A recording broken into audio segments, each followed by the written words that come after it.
Hello दोस्तों, मैं कन्हैया एक बार फिर से स्वागत करता हूं आप सभी का आपके अपने यूट्यूब चैनल इंग्लिश ज्ञान पे, जहां पे आपको स्कूल, कॉलेजेस एंड स्टडी से जुड़ी टिप्स एंड अपडेट्स मिलती रहती है।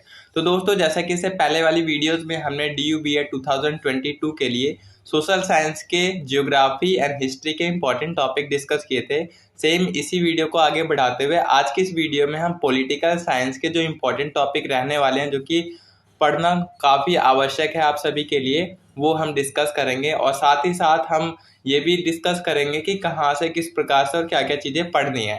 तो इस वीडियो को अंत तक जरूर देखना, क्योंकि जो भी टॉपिक यहाँ पे लिए गए हैं वो मोस्ट इम्पॉर्टेंट टॉपिक है एंड मोस्टली जो क्वेश्चन आते हैं वो यहीं से आते हैं। क्योंकि मैंने जितना भी DUBED जो प्रीवियस ईयर के क्वेश्चन है उनका एनालिसिस करा है, उनके एनालिसिस के बाद ही मैं ये सारी कंटेंट आपको प्रोवाइड कराता हूँ, ताकि आप जो भी पढ़े वो शॉर्ट में और सारा चीज़ क्लियर करके पढ़े। क्योंकि देखिए, DUBED का जो सिलेबस होता है वो बहुत ही लार्ज होता है, बहुत ही बड़ा होता है, उसे कवर कर पाना काफ़ी मुश्किल होता है। तो इसलिए आपको कम समय में ज़्यादा इफेक्टिव और ज़्यादा चीज़ें सोच पढ़ने की ज़रूरत नहीं है। इसलिए जो भी चीज़ पढ़नी है वो आपको शॉर्ट में पढ़नी है और इम्पोर्टेंट ही पढ़नी है। तो ये आपके लिए जो टॉपिक है वो काफ़ी इम्पोर्टेंट हो जाता है कवर करने के लिए, ठीक है। तो मेक श्योर कि आप सभी इन टॉपिक को नोट डाउन कर लेंगे अपने नोटबुक में, या फिर इनका स्क्रीनशॉट लेके रख लेंगे, या फिर आप हमारे टेलीग्राम चैनल के साथ जुड़ सकते हैं। वहाँ पे आपको ये PDF प्रोवाइड करा दी जाएगी, तो इस तरह से भी आप ये PDF पा सकते हैं। तो चलिए सीधा वीडियो पे चलते हैं। तो इससे पहले अगर आप चैनल पे नए हैं तो चैनल को सब्सक्राइब करके हमारे साथ जुड़ सकते हैं, क्योंकि यहाँ पे आपको DUBED 2022 की प्रिपरेशन से रिलेटेड सारी वीडियो आपको देखने को मिलती रहेगी। प्लस जो भी इंक्वायरी होगी वो आपकी सॉल्व यहाँ पे की जाएगी। आपकी जो भी क्वायरी होगी अदर्स रिगार्डिंग दिस सिलेबस, वो आप कमेंट सेक्शन में ज़रूर पूछेगा। मैं आपको वहाँ पे एक्टिवली आपका आंसर और जितनी भी आपकी क्वायरी है वो उनका सॉल्यूशन दे दूंगा। तो चलिए जो फर्स्ट टॉपिक है देखते हैं। तो फर्स्ट टॉपिक जो इम्पोर्टेंट रहने वाला है पॉलिटिकल साइंस को कवर करने के लिए, वो है विधायिका, कार्यपालिका, न्यायपालिका, जिसे हम इंग्लिश में लेजिस्लेटिव, एग्जीक्यूटिव और जुडिशरी के नाम से जानते हैं। तो देखिए, ये एक बहुत ही बड़ा टॉपिक हो जाता है अगर तीनों का हम देखें। बट इसमें आपको नॉर्मली पढ़ना क्या है कि जो विधायिका है उसका काम क्या होता है, प्लस वो कार्यपालिका से किस प्रकार संबंधित होती है। क्योंकि हम जानते हैं कि लेजिस्लेटिव और एग्जीक्यूटिव कहीं ना कहीं एक तरह से मिलकर काम करते हैं, बट जो जुडिशरी होती है हमारी वो पूरी सेपरेट होती है लेजिस्लेटिव एंड एग्जीक्यूटिव से। तो इसलिए जब आप पढ़ेंगे विधायिका, कार्यपालिका और न्यायपालिका, तो आपको विधायिका और कार्यपालिका के बीच में संबंध पढ़ना है कि किस प्रकार से इनके बीच में संबंध होता है और किस प्रकार से दोनों मिलकर काम करते हैं। But at the time of reading न्यायपालिका, तो न्यायपालिका में आपको न्यायालयों के बारे में पढ़ना है और उसमें जो भी रिट जारी किए जाते हैं न्यायालय द्वारा, लाइक सर्वोच्च न्यायालय द्वारा, और इसके साथ ही साथ जो इससे रिलेटेड कुछ अनुच्छेद होते हैं वो भी आपको पढ़ना है, ठीक है। वो मैं आपको अभी आगे भी बता दूंगा कि कौन कौन से अनुच्छेद पढ़ने हैं, क्योंकि अनुच्छेद भी बहुत ज़्यादा इंपॉर्टेंट हो जाते हैं, मैटर करते हैं DUBED के एग्जाम में। तो न्यायपालिका, कार्यपालिका और विधायिका, अगर आप इसका सिलेबस कवर करना चाहते हैं तो आपको 11th क्लास की जो NCERT है फर्स्ट बुक की पॉलिटिकल साइंस की, वो आप रीड कर लीजिए, वहाँ से आपके सारे डाउट क्लियर हो जाएंगे। वरना मैं आपको इसके रिगार्डिंग नोट्स भी प्रोवाइड करा दूंगा अपने टेलीग्राम चैनल पे, तो आप टेलीग्राम चैनल के साथ जरूर जुड़िएगा, वहाँ पे इसके नोट्स मैं इंडिविजुअली सेंड कर दूंगा। देन सेकंड टॉपिक रहेगा हमारा प्रधानमंत्री, राष्ट्रपति। तो प्रधानमंत्री और राष्ट्रपति है, ये दोनों पोस्ट बहुत ज़्यादा इंपॉर्टेंट रखती है, क्योंकि हमारा जो भारत है वो कहीं ना कहीं प्रशासन व्यवस्था और पूरी प्रशासनिक व्यवस्था इन्हीं दोनों के इर्द गिर्द घूमती है, लाइक प्रधानमंत्री और राष्ट्रपति। प्रधानमंत्री के साथ साथ आपको उसके मंत्री परिषद के बारे में ही पढ़ना है, क्योंकि मंत्री परिषद के बिना प्रधानमंत्री का कोई अस्तित्व नहीं होता है। तो प्रधानमंत्री, राष्ट्रपति, इनके निर्वाचन की विधियां, शक्ति, कार्यकाल और इनको किस प्रकार से निष्कासित किया जाता है, इन सब के बारे में आपको पढ़ना है, दोनों के बारे में। क्योंकि देखिए, राष्ट्रपति के साथ इसकी जो शक्तियां हैं, आपातकालीन शक्तियां, वित्तीय शक्तियां, या फिर निर्वाचन का तरीका हो गया इसका, या फिर कार्य हो गया, स्थिति हो गई, ये सारी चीजें इसमें पूछी जाती है। इसके साथ ही साथ विधायिका में एक चीज मैं बताना चाहूंगा, विधायिका में आपको लोकसभा, राज्यसभा और कानून किस प्रकार से बनता है वो पूरी विधि के बारे में जानना होगा। और साथ ही साथ कुछ विधेयक होते हैं, उन विधेयक के प्रकार प्लस उनको कौन लाता है। लाइक धन विधेयक के संबंध में आपको विशेषकर जानकारी एकत्रित करनी होगी, क्योंकि धन विधेयक केवल एकमात्र ऐसा विधेयक होता है जो कि केवल और केवल लोकसभा में ही पेश किया जा सकता है। तो इसीलिए कुछ विधेयक होंगे, विधेयक को भी आपको पढ़ना है। बेसिकली जब आप 11वीं क्लास के एनसीईआरटी को पढ़ेंगे तो वहाँ पे आपको ये सारी चीज़ें मिल जाएंगी। तो इसीलिए मैं कह रहा हूँ कि 11वीं क्लास की जो पॉलिटिकल साइंस की एनसीईआरटी है फर्स्ट बुक, उसको आपको जरूर रीड करना है। उसमें आपको ये फर्स्ट एंड सेकंड टॉपिक आराम से मिल जाएगा। थर्ड टॉपिक है, ये मोस्ट इंपॉर्टेंट टॉपिक रहता है हर एक कॉम्पिटिटिव एग्जाम के लिए, और यहाँ से चीज़ें लगभग मोस्टली पूछी ही जाती हैं। पंचायती राज व्यवस्था बहुत ही इंपॉर्टेंट टॉपिक है, यहाँ से भी बहुत सारी चीज़ें आती हैं। लाइक इसमें आपको 73rd एंड 74th जो अमेंडमेंट हुआ था उसके बारे में पढ़ना है, और यहाँ पे किस प्रकार से प्रशासन व्यवस्था चलती है उसके बारे में पढ़ना है। इसके अलावा फिर क्या क्या बदलाव आए हैं पंचायती राज व्यवस्था में, इससे जुड़े जो भी अमेंडमेंट हुए हैं, जो भी अनुच्छेद हैं, उसके बारे में भी आपको पढ़ना है। लाइक जो जामिया मिलिया इस्लामिया का जो एंट्रेंस हुआ था, तो उसमें पंचायती राज व्यवस्था से एक क्वेश्चन आया था, बहुत ही अच्छा क्वेश्चन था वो। और इसी प्रकार जो लास्ट टू लास्ट ईयर का शायद DU BEd का एग्जाम था, उसमें भी पंचायती राज व्यवस्था से क्वेश्चन आया हुआ था। तो पंचायती राज व्यवस्था में सेम निर्वाचन की विधि हो सकती है, शक्ति हो सकती है, या फिर स्थिति हो सकती है। पंचायती राज व्यवस्था में जो आयु सीमा होती है चुनाव लड़ने के लिए वो कितनी होती है, इसका जो चुनाव होता है वो किस प्रक्रिया से होता है। तो ये सारी चीज़ें आपको पंचायती राज व्यवस्था में पढ़नी है। एंड इसमें मोस्ट इंपॉर्टेंट आपका 73rd एंड 74th जो अमेंडमेंट हुआ है उसमें क्या क्या बदलाव आए हैं उसके बारे में आपको जरूर से जरूर पढ़ना है। ठीक है। नेक्स्ट टॉपिक जो आपका रहेगा वो है संघवाद। संघवाद अर्थात फेडरलिज्म जिसे हम कहते हैं। तो संघवाद भी एक मोस्ट इंपॉर्टेंट टॉपिक रहता है। एंड लास्ट ईयर जो 2021 का DU BEd का एग्जाम हुआ है उसमें ये टॉपिक से क्वेश्चन आया। एंड लास्ट ईयर भी मैंने बताया था बच्चों को कि संघवाद आपको पढ़कर जाना है, यहाँ से क्वेश्चन जरूर उठकर आएगा। एंड लास्ट ईयर आया भी था। तो जिस लोगों ने जिस बच्चों ने संघवाद फेडरलिज्म के बारे में पढ़ा होगा तो उनका तो सही हो गया होगा वहाँ पे जो क्वेश्चन आया था, और जिन्होंने नहीं पढ़ा होगा तो इस टाइम वो जरूर से जरूर ये पढ़कर जाए संघवाद फेडरलिज्म, क्योंकि इसमें भी बहुत चीज़ें ऐसी हैं इंपॉर्टेंट जो कि हमें जानना बहुत ज़रूरी होता है। लाइक पहले तो संघवाद होता क्या है, देन ये क्यों इम्पोर्टेंट है, क्या इसका सिग्निफिकेंस है आज के दौर में, क्योंकि भारत में संघवाद हम देखने को मिलता है तो इसका क्या इम्पोर्टेंस है, तो ये आपको जरूर से पढ़ लेना है। ठीक है। नेक्स्ट है फिर आपका फिफ्थ टॉपिक संसदीय प्रणाली और अध्यात्मक प्रणाली की विशेषता है। ये भी एक मोस्ट इम्पॉर्टेंट टॉपिक मैं कहूँगा, क्योंकि यहाँ पे भी जो चीज़ें हैं वो बहुत ही इम्पॉर्टेंट हैं, क्योंकि संसदीय प्रणाली हमने भारत में अपना रखी है और अध्यात्मक प्रणाली जो कि अमेरिका में अपना रखी है। तो उन दोनों के बीच में कंपैरिजन करते हुए क्या क्या डिफरेंसेस हैं एंड क्या क्या चीज़ें अलग अलग हैं दोनों ही व्यवस्थाओं में, और क्यों अपनाया गया है इन व्यवस्थाओं को, वो ज़्यादा इम्पोर्टेंट हो जाता है। लाइक संसदीय प्रणाली की बात करें तो जो हमारी भारत की प्रशासनिक व्यवस्था है जिसमें हम देखते हैं कि संसद और लोकसभा राज्यसभा को देखते हैं, वहीं पर अध्यात्मक में हम वहाँ पे सीधा एक राष्ट्रपति को देखते हैं कि राष्ट्रपति के पास ही सारी शक्तियाँ होती है। बट हमारे यहाँ पे जो शक्तियाँ हैं वो शक्तियों का विभाजन देखने को मिलता है, विधायिका, कार्यपालिका, न्यायपालिका, इन तरह से हमें संसदीय प्रणाली में शक्तियों का विभाजन देखने को मिलता है और कोई भी किसी के काम में इंटरप्ट नहीं कर सकता है। तो इस तरह से संसदीय प्रणाली की बहुत ज़्यादा इम्पोर्टेंस है एंड बहुत ज़्यादा अलग अलग विशेषताएं जिनके बारे में आपको पढ़ना है। संसदीय प्रणाली में आपकी वो सारी चीज़ें आ जाएंगी जो भी आप संसद लाइक विधायिका, कार्यपालिका को मिलाकर पढ़ेंगे, क्योंकि संसदीय प्रणाली अर्थात आपका प्रधानमंत्री, मंत्री परिषद, लोकसभा, राज्यसभा, संसद, कानून की विधियाँ और इनके कार्य शक्तियाँ, वो सारी चीज़ें आपको संसदीय कार्यपालिका में संसदीय प्रणाली में आपको देखने को मिल जाएगी। वहीं पर अध्यात्मक में आपको पढ़ना है कि उसकी क्या विशेषताएं होती हैं। लाइक जो राष्ट्रपति होता है वो प्रमुख होता है देश और सरकार दोनों का, तो उसके पास क्या क्या शक्तियाँ होती है, वो क्या क्या कर सकता है।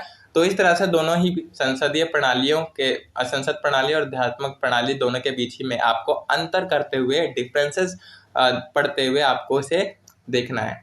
नेक्स्ट है आपका सिक्स्थ, मौलिक अधिकार और नीति निर्देशक तत्व।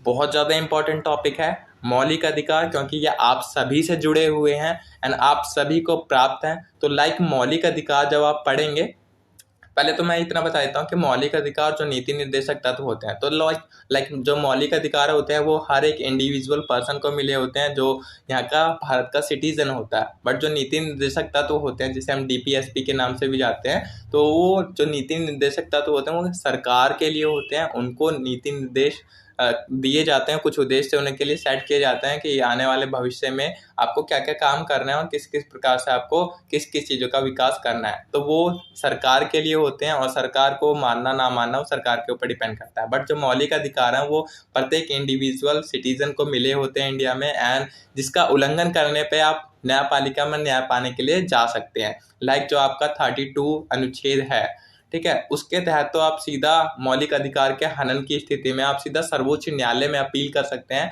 और इसी तरह जो आर्टिकल 226 है वो आपको सीधा कहते हैं उच्च न्यायालय में जाने के लिए रास्ता देता है कि अगर आपके मौलिक अधिकारों का उल्लंघन हो जाता है तो 226 आर्टिकल के तहत आप सीधा उच्च न्यायालय में जाके अपील कर सकते हैं और न्याय पा सकते हैं। तो इस तरह से मौलिक अधिकार को पढ़ना है, इसके अनुच्छेद पढ़ना है कि कहाँ से कहाँ तक के मौलिक अधिकार होते हैं। लाइक आपके जो मौलिक अधिकार हैं वो आप देखेंगे कि 12 से लेकर आपके 32 आर्टिकल तक मौलिक अधिकार को आपको पढ़ना है। और इसके साथ साथ मौलिक अधिकार में प्रत्येक इंडिविजुअल जो आपके मौलिक अधिकार है उनके बारे में पढ़ना है। और इसी में फिर आपके जो कहते हैं 21 और शायद 22, ये जो 2 मौलिक अधिकार है वो एक ऐसे इम्पोर्टेंट मौलिक अधिकार है जो कि आपातकाल की स्थिति में भी उन्हें उनका उल्लंघन नहीं किया जा सकता, उनको बैन नहीं किया जा सकता। तो इस तरह से जो मौलिक अधिकार है उनकी विशेषता और उनके अनुच्छेद भी आपको पढ़ने हैं और किस किस स्थिति में उनका उल्लंघन हो सकता है या फिर और उनके ऊपर जो सीमाएं लगाई गई हैं उनके बारे में भी आपको पढ़ना है। ठीक है, मेनली आपको जो मौलिक अधिकार और नीति निर्देशक तत्व में पढ़ना है। मौलिक अधिकार को तो आपको डीपली पढ़ना है, प्रत्येक अनुच्छेद के बारे में पढ़ना है, प्रत्येक स्थिति परिस्थिति और जितने भी फंडामेंटल्स हैं इस मौलिक अधिकार में उसके बारे में पढ़ना है डीपली। नीति निर्देशक तत्व को आप ऊपर ही ऊपर देख सकते हैं, ज़्यादा इंपॉर्टेंट नहीं कहूँगा। बट हाँ, जब आप डिफरेंसेस पे पढ़ेंगे मौलिक अधिकार और नीति निर्देशक तत्व के बीच में क्या डिफरेंसेस हैं, तो आपको फिर दोनों को अच्छे से पढ़ना है। बाकी इसके आर्टिकल जरूर पढ़ लेना। लाइक आपके 12 से आपका 32 तक मौलिक अधिकार हो जाता है, फंडामेंटल राइट्स आपके खत्म हो जाते हैं। फिर उसी तरह फिर नीति निर्देशक तत्व 51 से चालू होते हैं, सॉरी 31 से 51 तक शायद यहाँ से चालू होते हैं, तो आपको देख लेना है जो भी होगा। फिर है नेक्स्ट आपका प्रस्तावना और संविधान से जुड़े फैक्ट। ये भी इम्पोर्टेंट टॉपिक है, यहाँ से भी चीज़ें बहुत ज़्यादा पूछी जाती है। प्रस्तावना अर्थात जो भारत के संविधान है, भारत का संविधान, उसके जो उद्देश्य प्रस्ताविका है या फिर जो उसका प्रस्तावना है, लाइक उसमें जो अखंडता एकता ये वाली जो वर्ड है, हम भारत के लोग, ये वाली जो लाइन है और ये वाला जो पूरा पैसेज होता है, ये आपको प्रस्तावना अच्छे से पढ़नी है। इसमें क्या क्या बदलाव हुए हैं, क्या क्या चीज़ों को नया ऐड किया गया है, ये क्यों इम्पोर्टेंट है और किन किन समय में इसमें चेंजेस किया गया था, तो ये सारी चीज़ें प्रस्तावना के बारे में आपको पढ़ना है। और संविधान से जुड़े फैक्ट, लाइक कुछ अमेंडमेंट ऐसे होते हैं जो कि संविधान में बहुत ज़्यादा इम्पोर्टेंट होते हैं। और साथ ही साथ संविधान कब बना, कैसे बना, किस किस की क्या भूमिका रही, कौन कौन सी कमेटियां बनी, कब कब कौन सी बैठकें हुई, वो सारी चीज़ें आपको संविधान के बारे में भी पढ़नी है। ठीक है, तो ये हो जाएगा आपका प्रस्तावना और संविधान से जुड़े फैक्ट। आई होप कि आप ये सभी टॉपिक अपनी कॉपी में नोट डाउन कर लीजिएगा, क्योंकि ये आपको बहुत ज़्यादा इंपॉर्टेंट रोल प्ले करने वाले हैं आपके DUBA 2022 के एग्ज़ाम में। इसके बाद संशोधन मैं बताना चाहूँगा जो आपको विशेषकर पढ़ना है, क्योंकि ये प्रमुख संशोधन बहुत ज़्यादा इंपॉर्टेंट है एंड कुछ ही मैंने निकाले हैं जो कि संशोधन आपको इम्पोर्टेंटली पढ़ लेने हैं। जैसे संशोधन अमेंडमेंट जो 42 हुआ था, 44 हुआ था, 73, 74, 69, 39, 93, 86, ये सारे जो अमेंडमेंट हुए हैं वो बहुत बहुत ज़्यादा इम्पोर्टेंट है और आपको इसके बारे में ज़रूर से ज़रूर पढ़ना है, क्योंकि ये जो अमेंडमेंट है इतने आप पढ़ लेते हैं, इनमें जो बदलाव हुए हैं वो बहुत बड़े बदलाव हुए हैं एंड हाईलाइटेड बदलाव हुए हैं। मैं यूँ कहूँगा कि बहुत ज़्यादा इम्पोर्टेंट बदलाव, और उन्होंने समाज को बहुत अलग तरीके से प्रभावित किया है और अलग तरीके से चीज़ों को प्रोवाइड किया है समाज में, तो इसलिए ये विशेषकर आपको पढ़ना है। ठीक है, नेक्स्ट है फिर आपका 8th हो गया आपका 9th है सर्वोच्च न्यायालय द्वारा जारी किया गया रिट। तो सर्वोच्च न्यायालय द्वारा जो 5 रिट जारी किए जाते हैं उनके बारे में भी आपको पढ़ लेना है। ये मैंने आपको फर्स्ट टॉपिक में ही बताया था, जो हमें न्यायपालिका पढ़ना है तो न्यायपालिका में जो सर्वोच्च न्यायालय है उसके द्वारा जो रिट जारी किए जाते हैं वो उनके बारे में हमें पढ़ना है। तो सर्वोच्च न्यायालय द्वारा 5 रिट जारी की जाती है, और वो रिट एक तरह से वो आदेश होते हैं अपने से नीचे वाली अदालतों के लिए या फिर उन अधिकारियों के लिए जो अपने काम को सही ढंग से नहीं निभा रहे होते हैं। तो इस तरह से ये सारे टॉपिक आपको कवर करने हैं, अच्छे से कवर करने हैं और एकदम अच्छे से पढ़ना है। जितना मैंने आपको बताया कि किस तरह से आपको पढ़ना है, क्या क्या चीज़ें आपको पढ़नी है, वो सारी आपको अच्छे से कवर करनी है। एंड आई होप कि आप ये जो वीडियोज़ हैं मेरी जितनी भी हैं वो पूरी देखा कीजिए, क्योंकि जो भी इंपॉर्टेंट चीज़ होती है, कुछ ऐसी चीज़ें होती है जो कि लास्ट में इंपॉर्टेंटली हमें याद आती है तो हमें लास्ट में बताना पड़ता है। तो एज अ कंक्लूजन जो भी चीज़ें इंपॉर्टेंट होती है वो लास्ट में बताई जाती है, तो आप लास्ट तक जरूर देखा कीजिए, तभी आपको चीज़ें अच्छे से क्लियर होंगी और जो आपका एग्ज़ाम है वो क्रैक हो पाएगा। अदरवाइज फिर आप पे सारा डिपेंड करता है कि आपको कितना पढ़ना है, कैसे पढ़ना है, क्योंकि देखिए एग्ज़ाम के लिए पढ़ने के लिए बच्चे काफ़ी ज़्यादा कन्फ्यूज रहते हैं क्या सिलेबस है और कैसे हमें मैनेज करना है, क्योंकि मैनेज करना और पढ़ना, सिर्फ एक पढ़ना और अच्छे से पढ़ने में बहुत ज़्यादा अंतर हो जाता है। तो इसीलिए जब आपके पास शॉर्ट लिस्टेड टॉपिक्स होंगे पढ़ने के लिए तो आपकी जो स्टडी होगी वो और ज़्यादा इफेक्टिव मैनर में काम करेगी। तो इसीलिए आपको ये सारे टॉपिक्स आप क्लियर कर लेने हैं, अच्छे से पढ़ने हैं, ताकि आपका जो एंट्रेंस एग्ज़ाम हो उस दिन आपको लगे, उस दिन फील हो आपको कि हाँ हमने कुछ पढ़ा है, हमें कुछ आता है और हम इस एग्ज़ाम में इस बैकग्राउंड से अगर क्वेश्चन आते हैं तो वो सारे क्लियर करके आएंगे ही। ठीक है, तो ये रही आज की वीडियो और आई होप आप सभी को ये वीडियो पसंद आई होगी, और इसी प्रकार की वीडियो के लिए आप चैनल के साथ जुड़ सकते हैं। बाकी ये जो PDF होगा मैं अपने टेलीग्राम चैनल पे आपको प्रोवाइड करा दूंगा, आप वहाँ पे भी हमारे साथ जुड़ सकते हैं। So thank you so much for watching this video. मिलते हैं इसी प्रकार के नेक्स्ट वीडियो में, तब तक के लिए चैनल को सब्सक्राइब करके जुड़े रहिएगा। और नेक्स्ट वीडियो में हम बात करेंगे कि इकोनॉमिक्स के कौन कौन से टॉपिक्स हमें पढ़ने हैं, इसके बाद फिर सोशोलॉजी पे आएंगे, और सोशोलॉजी के साथ साथ फिर साइंस के तो हमने शायद ऑलरेडी डिस्कस कर लिए हैं, रीजनिंग के भी डिस्कस कर लिए हैं, तो वो आपको वो भी देख लेना है जो हमारे प्रीवियस वीडियो, लाइक हमारी जो प्लेलिस्ट है 2022 वाली, उसमें कुछ इंपॉर्टेंट वीडियो हमने पहले ही डिस्कस कर ली थी, जिन्हें ज़्यादा बच्चों ने नहीं देखा तो वो आप देख लीजिएगा, या फिर उनका लिंक भी मैं आपको डिस्क्रिप्शन में दे दूंगा, तो वहाँ से भी आप उन्हें देख सकते हैं। बाकी यही थी आज की वीडियो, मिलते हैं इसी प्रकार की नेक्स्ट वीडियो में, तब तक के लिए जय हिंद, जय Bharat and all the very best for your exam preparation. Thank you once again.